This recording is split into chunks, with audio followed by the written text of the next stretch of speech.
A lot of times when you look closely at an organization's templates, they're trying to cram too much into one deliverable. I worked at an organization a few years ago that had a document that was called Scope and Design Document.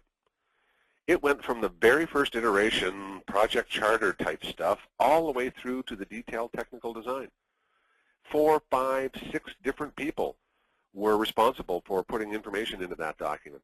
It was, I'm going to try to be polite, it was difficult to try to figure out what it was being said, who was responsible for what information, how it all fit together. Here we've got, for example, a business requirements document, requirement spec, and system spec, where elements of all of that are in one deliverable. And the problem is, so you get the elements of the requirement doc, the requirement spec, and the system spec in one document. So as an analyst, if you're responsible for producing that, you have to be able to deliver all of those 3 pieces at once.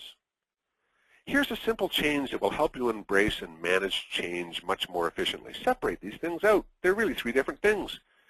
Business requirements are different than a requirement spec, are different than a system spec. If you change this one little thing, you can get a very significant performance change. We did this with one of the major banks recently. We helped them figure out what types of information and what views of information go in what deliverables. We did that on a project, and they came back afterwards and said, you know, you guys helped us save 650 grand by doing what you did based on our normal costs. Why? Because it helps people think more easily. You get better iteration on the methodology, better iteration on how you're evolving the concept that the business has.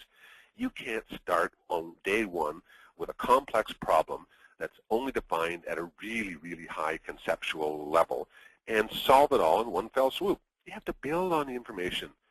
So you have to gather some high-level stuff, and you have to do another iteration to understand it a bit further. So embrace and manage change.